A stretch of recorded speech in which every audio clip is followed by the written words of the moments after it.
Welcome student. Previous lecture में हम लोगों ने हुप स्ट्रेस और लॉन्गिट्यूडिनल स्ट्रेस कैलकुलेट किया था। आज हम लोग डिस्कस करेंगे हुप स्ट्रेन और लॉन्गिट्यूडिनल स्ट्रेन। किसके लिए? सिलेंड्रिकल शेल के लिए।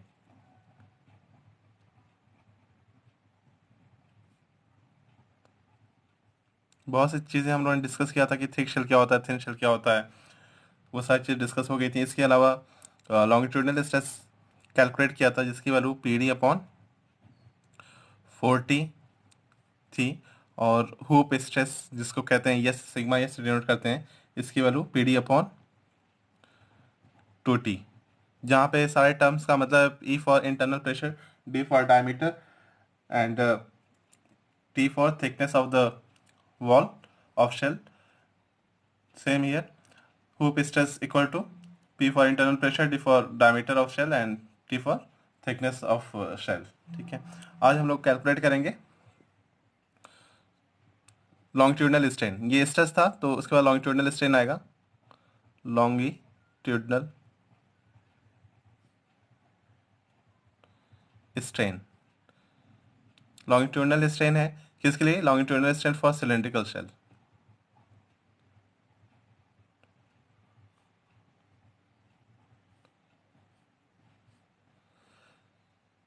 इसको EL से डिनोट करते हैं। लॉन्गिट्यूडिनल स्ट्रेन का जो फॉर्मूला होता है वो होता है स्ट्रेन इन लॉन्गिट्यूडिनल स्ट्रेन,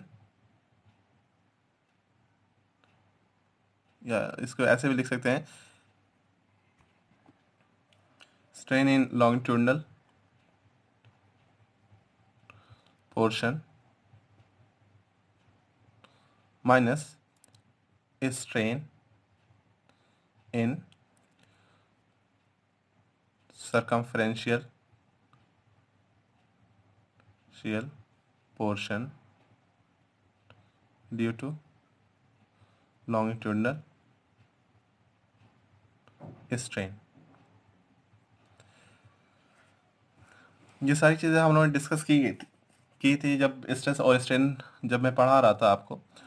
तो शॉर्ट में यहाँ पे एक रिवाइज कर लेते हैं। पहले मैंने बताया था कि स्ट्रेस जो है वो डायरेक्टली प्रोपोर्शनल टू स्ट्रेन होता है, और ये प्रोपोर्शनलिटी जब हटाते हैं तो नया कांस्टेंट आ जाता है मॉडुलस ऑफ इलास्टिसिटी E। ये स्ट्रेन हो जाएगा तो stress upon E equal to E हो जाएगा। तो ये स्ट्रेन का तो फॉर्मूला यहाँ पर है, और यहाँ पर जो लिख रहे हैं हम लोग स्ट्रेन इन लॉन्गिट्यूडिनल पोर्शन, तो अगर लॉन्गिट्यूडिनल की बात आ रही है तो सिंपली यहाँ पर हम सिग्मा एल अपॉन E लिख सकते हैं माइनस। अब एक चीज़ बताइए, मैंने आपको रबर बैंड का एग्जाम्पल दिया था। रबर बैंड का आपने देखा होगा, जब रबर बैंड है ये, आप इसको जब स्ट्रेच करते हैं तो आपने ये देखा होगा कि ये इलोंगेट तो होता है, लेकिन इसका जो क्रॉस सेक्शन वाला पोर्शन होता है वो क्या हो जाता है? वो पतला हो जाता है। कहने का मतलब है, जब आप एक तरफ स्ट्रेस लगाते हैं तो उस स्ट्रेस के वजह से जो लेटरल पोर्शन होता है उसमें कमी आती है। तो यहाँ पर तो स्ट्रेन हो रहा है लॉन्गिट्यूडिनल पोर्शन में, ठीक है ना। तो इसके वजह से जो इसका जो लेटरल पोर्शन है, और लेटरल पोर्शन यहाँ पे क्या होगा? सरकमफ्रेंस वाला पोर्शन होगा, उसमें रिडक्शन आएगा, है ना, रिडक्शन आएगा। और वो कितना होगा? तो एक चीज़ और यहाँ पे मैंने पहले भी डिस्कस किया था कि longitudinal strain is directly proportional to lateral strain। lateral strain मैंने ये भी बताया था कि जो longitudinal strain होता है, strain जब ये प्रोपोर्शनलिटी हटाते हैं तो एक नया कांस्टेंट आ जाता है जिसको 1/m कहते हैं, और ये लेटरल स्ट्रेन हो जाता है, लेटरल स्ट्रेन। ठीक है, तो इसको हम लिख सकते हैं 1/m इंटू लेटरल स्ट्रेन, और लेटरल स्ट्रेन क्या है? EH इस केस में, ठीक है ना। तो हम इसको यहाँ पर क्या लिख सकते हैं? Strain in circumferential portion due to longitudinal strain. Longitudinal strain की वजह से लेटरल स्ट्रेन में क्या चेंजेस आ रहे हैं? वो कितना आ रहा है? 1/m इंटू EH, ठीक है। और EH को फिर से हम क्या लिख सकते हैं? Sigma upon E। और यहाँ पर हुप की बात कर रहे हैं, हुप स्ट्रेस, हुप, तो यहाँ पर क्या आ जाएगा? सिग्मा H आ जाएगा, L upon E minus 1/m। और EH को क्या लिख सकते हैं? सिंपली अगर EH को लिखेंगे, E होता है हमारा सिग्मा अपॉन E, अगर ई एच लेंगे तो यहाँ पर स्ट्रेस कौन सा आ जाएगा, हुप स्ट्रेस आ जाएगा। तो सिंपली यहाँ पर हम ई एच की जगह पे लिख सकते हैं सिग्मा एच अपॉन ई। ठीक है, और लर्न करने का इजी तरीका ये है, अगर लॉन्गिट्यूडनल स्ट्रेन पहले आ रहा है, यहाँ पे देखिए लॉन्गिट्यूडनल स्ट्रेन अगर हम लोग कैलकुलेट कर रहे हैं तो सबसे पहले आप सिग्मा एल अपॉन ई लिखिएगा माइनस 1/m। पहले तो आप सिग्मा एल लिख चुके हैं, तो क्या बचा, दो ही चीज़ हमने पढ़ा है, एक लॉन्गिट्यूडनल और दूसरा हुप। तो दूसरा अपने आप हुप स्ट्रेस आ जाएगा या हुप स्ट्रेन आ जाएगा। ठीक है ना, पहले लॉन्गिट्यूडनल यहाँ पे लिखेंगे लॉन्गिट्यूडनल स्ट्रेस, यहाँ पर क्या आ जाएगा, लॉन्ग हुप स्ट्रेस आ जाएगा। सिंपल सा याद करने का तरीका है। अगर ई एल पहले आ रहा है, अगर ई एल हम कैलकुलेट करें तो सबसे पहले क्या आएगा, यल वाला portion, that is sigma L upon E minus 1/m into sigma H upon E. अब सिग्मा एल की वैल्यू आप पुट कर दीजिए यहाँ पे। सिग्मा एल की वैल्यू आपने पिछले लेक्चर में डेरिवेशन मैंने इसका किया था, मैं उसका लिंक डिस्क्रिप्शन में दे दूंगा। तो ये पी डी अपॉन 40 है, तो यहाँ पे पी डी अपॉन 40, और यहाँ पे ई ऑलरेडी था ही, यहाँ पर 1/m। सिग्मा एच की वैल्यू होती है पी डी अपॉन 2t, और ऑलरेडी यहाँ पर ई है। अब यहाँ से आप पी डी अपॉन 2t ई कॉमन ले लेंगे, तो यहाँ से बचेगा 1/2 माइनस 1/m, ये होगा। फर्दर आप इसको और सॉल्व करेंगे तो P D upon 2te bracket में अगर इसको सॉल्व करेंगे। अच्छा एक चीज़ और जान लीजिए, 1/m को, ये तो पॉइजन रेशियो होता है, पॉइजन रेशियो होता है बताया था, और पॉइजन रेशियो को म्यू भी लिखा जाता है। तो सिंपल 1/m को मैं म्यू लिख सकता हूँ, ये भी पॉइजन रेशियो ही है। पी डी अपॉन 2te, इसका एलसीएम ले लेंगे तो यहाँ पे आ जाएगा 1 माइनस 2 म्यू अपॉन 2। फर्दर आप और इसको अच्छे से लिखेंगे तो P D upon 2te in bracket, यहाँ पे 2 से बाहर इसको मल्टीप्लाई कर लीजिएगा, 2 × 2, तो ये आ जाएगा 1 माइनस 2 म्यू। फिर फर्दर आप फाइनल इसको लिख सकते हैं P D upon 4te in bracket 1 minus 2 mu. ये आपका लॉन्गिट्यूडनल स्ट्रेन है, किसके लिए, सिलेंड्रिकल शेल के लिए। ठीक है, नोट कर लीजिए सारे डेरिवेशन को। अब हम लोग कैलकुलेट करेंगे सरकमफेरेंशियल strain. सरकमफेरेंशियल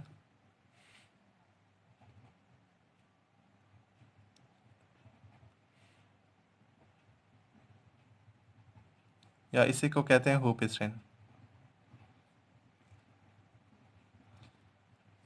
for cylindrical cell.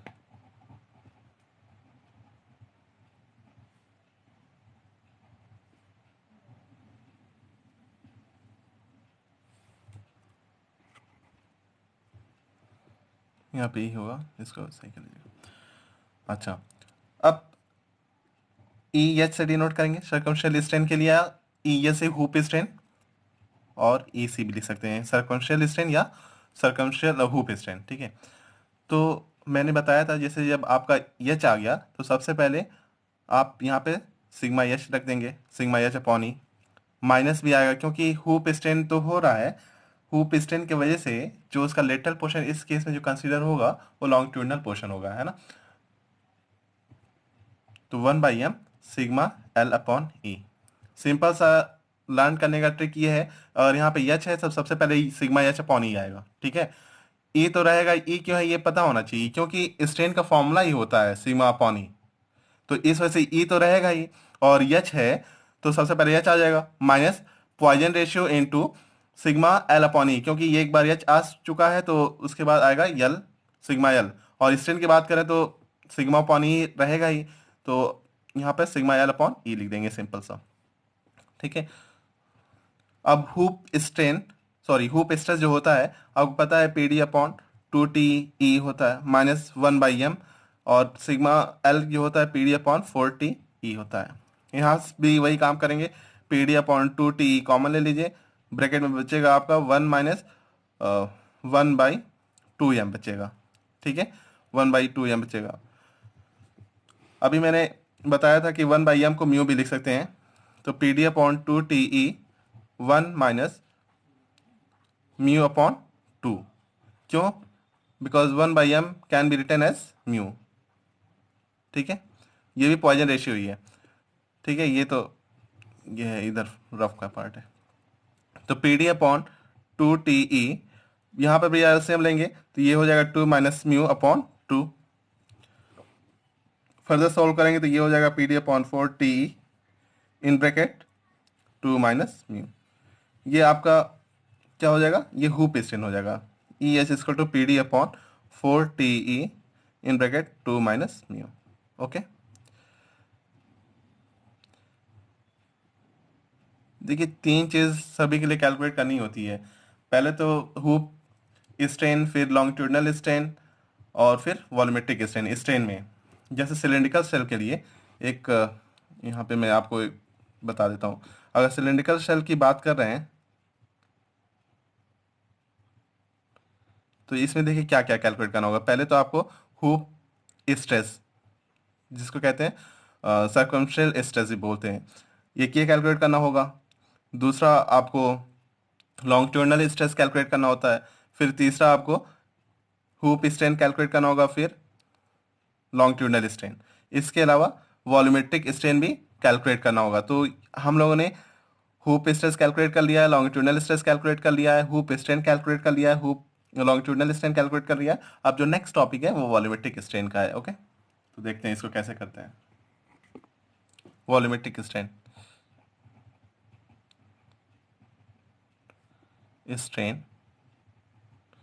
For cylindrical cell.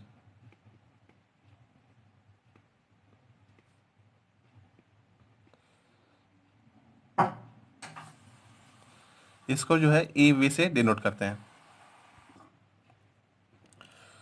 तो वॉल्यूम ऑफ शेल जो होता है वो होता है π/4 D स्क्वायर इंटू एल, जिसको बोलते हैं π/4 D स्क्वायर इंटू एच। लेकिन यहाँ पे जो शेल की बात कर रहे हैं वहाँ पे मैंने जो टर्म लिया हुआ है, डायमीटर लिया हुआ है और लेंथ का पोर्शन लिया हुआ है, इस वजह से हाइट को लेंथ से रिप्लेस किया है। तो EV कैलकुलेट करना है मुझे। EV कैलकुलेट करना है, इसके लिए क्या करेंगे, सबसे पहले डिफ्रेंशिएट करेंगे, क्योंकि यहाँ पे दो वेरिएबल है, डायमीटर और लेंथ का। तो डिफ्रेंशिएशन में आपने पढ़ा होगा इसको कैसे डिफ्रेंशिएट करते हैं। तो जब हम इसको डिफ्रेंशिएट करेंगे वॉल्यूम को, V equal to π/4 D square H, जब इसको डिफ्रेंशिएट करेंगे तो यहाँ पे डेल V आ जाएगा।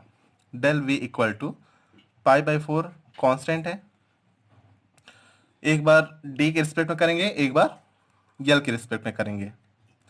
तो जब मल्टीप्लिकेशन का रूल लगेगा, ये आपको पता होगा, प्रोडक्ट रूल जिसको बोलते हैं डिफ्रेंशिएशन में, तो 2D into del D into L. मैंने पहले D को डिफ्रेंशिएट किया है, L को कांस्टेंट की तरह ट्रीट किया है, फिर प्लस आ जाता है, D स्क्वायर का हो चुका है डिफ्रेंशिएशन, और L का करेंगे तो डेल L आ जाएगा। इसको सही तरीके से लिखेंगे तो ये हो जाएगा आपका π/4 2DL del D plus D square into del L। ठीक है, आपको पता है जो वॉल्यूमेट्रिक स्ट्रेन होता है वो होता है change in volume upon original volume, या कोई भी स्ट्रेन होता है change in length upon original length. ये सारी चीज़ें बता दी गई हैं। स्ट्रेन का फॉर्मूला यही होता है, change in length upon original length, तो डेल L अपॉन L होता है। तो यहाँ पर अगर इसे से कंपेयर करें वॉल्यूमेट्रिक स्ट्रेन में, तो change in volume upon original volume आएगा, और चेंज इन वॉल्यूम क्या है मेरा, डेल V है। तो हम डेल V को इस तरह लिख सकते हैं π/4 2DL del D plus D square into del L, और नीचे इसको वॉल्यूम से डिवाइड कर देंगे। वॉल्यूम क्या है मेरा, π/4 D स्क्वायर इंटू L। अब यहाँ देखिए π/4 ये पूरा कैंसिल हो जाएगा, तो EV equal to 2DL into del D upon D square into L plus D square del L upon D square L, क्योंकि D स्क्वायर L इसके नीचे भी है, इसके नीचे है, क्योंकि पूरा डिवाइडेड है। अब यहाँ पे आप इसको लिखेंगे तो D से D कैंसिल हो जाएगा, और यहाँ से D स्क्वायर कैंसिल हो जाएगा। ठीक है, तो यहाँ पर आ जाएगा आपका 2, L से L भी कैंसिल हो जाएगा, 2 del D upon D plus del L upon L. इतना है समझ में? अच्छा ये बताइए, ये जो डेल डी अपॉन डी क्या है? डेल डी अपॉन डी क्या है? डायमीटर का पार्ट है, और डायमीटर का पार्ट क्या होता है? हुप स्ट्रेन होता है। तो क्योंकि ये हुप स्ट्रेन है, change in diameter upon original diameter, तो क्या हो जाएगा? ये हुप स्ट्रेन, तो 2 × E H प्लस, और ये डेल अपॉन एल क्या है? ये लॉन्गिट्यूडनल स्ट्रेन है, EL। ठीक है, तो आप सिंपल इस तरह भी लिख सकते हैं, या फर्दर इसकी वैल्यू पुट कर दीजिए। फर्दर इसकी वैल्यू जब पुट करेंगे तो आपने देखा होगा EL की वैल्यू हम लोगों ने जो डिराइव किया था, PD/4TE 1 - 2 म्यू आया था। ठीक है, इसकी वैल्यू वहां पे पुट कर देते हैं। और EH की वैल्यू भी, हुप स्ट्रेन की वैल्यू भी यहाँ से कैलकुलेट की गई थी, तो ये वाली भी वैल्यू EL और EH की जगह पुट कर देते हैं। इसकी वैल्यू हो जाएगी 2 × PD/4TE। 2 तो था ही पहले से, और EH की वैल्यू जो आई थी PD/4TE, सॉरी 4TE इन bracket 2 - mu plus longitudinal strain की वैल्यू क्या आई थी? PD/4TE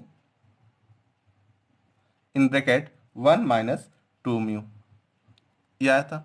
फर्दर देखिए, आप इसको और सॉल्व करेंगे तो ये कैंसिल हो जाएगा, 2 से 2 कैंसिल हो जाएगा, तो यहाँ से आ जाएगा PD/2TE in bracket 2 - mu plus PD/4TE in bracket 1 - 2 mu. ठीक है, फर्दर इसको सॉल्व करते हैं। तो ये एक्सप्रेशन आ गया था, EV equal to PD/2TE 2 - mu plus PD/4TE 1 - 2 mu.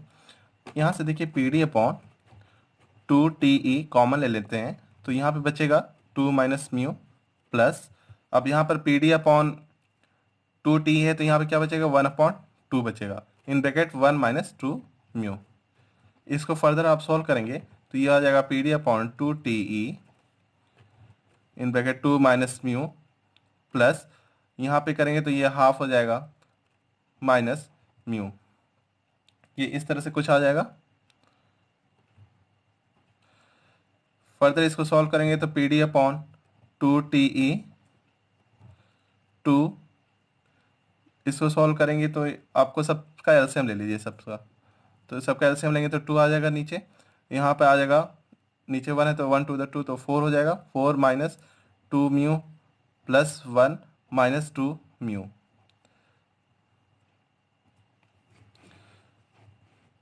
फिर PD/2TE 4 + 1 कितना हो जाएगा? 5 हो जाएगा, और -2 कितना हो जाएगा? -4 म्यू/2। फर्दर इसको लिखेंगे तो ये आ जाएगा PD/4, 2 × 2 4 हो जाएगा, तो 4TE इन ब्रैकेट 5 - 4 म्यू। ये क्या आ जाएगा? Volumetric strain. स्टूडेंट इसका नोट्स जरूर बनाते हुए चलिएगा, ये इंपॉर्टेंट डेरिवेशन है। इसके अलावा देखिए आप और कैसे इसको, ये तो एक पार्ट हो गया, ये आपका डेरिवेशन जहाँ आएगा तो ये आप लिख सकते हैं, क्लियर है, सही है। लेकिन अगर न्यूमेरिकल के पॉइंट ऑफ व्यू से बात करें तो अगर EV को हम लिख सकते हैं del V/V, है ना? तो del V/V को भी हम लिख सकते हैं PD/4TE इन ब्रैकेट 5 - 4 म्यू। सही है। अब मान लीजिए क्वेश्चन में चेंज इन वॉल्यूम नहीं दिया है, वॉल्यूम केवल दिया हुआ है, तो आप चेंज इन वॉल्यूम यहाँ से भी निकाल सकते हैं। कैसे?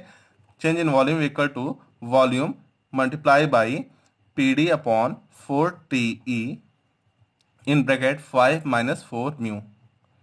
ठीक है, फर्दर आप ये भी लिख सकते हैं del V equal to, volume को पता होगा आपको कि π/4 इंटू D² इंटू L, ये फॉर्मूला होता है PD/4TE इन ब्रैकेट 5 - 4 म्यू। तो चेंज इन वॉल्यूम यहाँ से भी कैलकुलेट कर सकते हैं। ठीक है ना, सिंपल सी चीज़ है। और डेरिवेशन केवल वॉल्यूमेट्रिक स्टेट पूछा जाता है तो आप ये डिराइव करेंगे। और न्यूमेरिकल की बात करें और चेंज इन वॉल्यूम नहीं दिया है, वैसे जनरली दिया होता है चेंज इन वॉल्यूम, और नहीं दिया है तो आप इस फॉर्मूले का यूज़ करके सिंपल ये पता रहेगा तो आप चेंज इन वॉल्यूम भी कैलकुलेट कर सकते हैं। तो ये दो पार्ट है कि अगर मान लीजिए एग्जाम में पूछ दिया गया कि चेंज इन वॉल्यूम का फॉर्मूला डिराइव करिए, तो आपको 2 स्टेप और करके यहाँ तक सॉल्व करना है। अगर केवल वॉल्यूमेट्रिक स्ट्रेन पूछा गया तो बस यहाँ तक आप सॉल्व कर सकते हैं। ओके, एक स्टेप और फर्दर आप इसको अगर सिंपल वे में लिखना चाहेंगे तो डेल वी इक्वल टू, जब इसको सॉल्व करेंगे तो ये आ जाएगा आपका P into pi D cube into L upon 16 TE in bracket 5 - 4 mu. ये सिंप्लीफाइड फॉर्म है चेंज इन वॉल्यूम का। आप चाहें तो यहाँ तक भी सॉल्व करके छोड़ सकते हैं, अदरवाइज ये भी सॉल्व कर सकते हैं। Okay, so I hope you like my lectures. Thank you.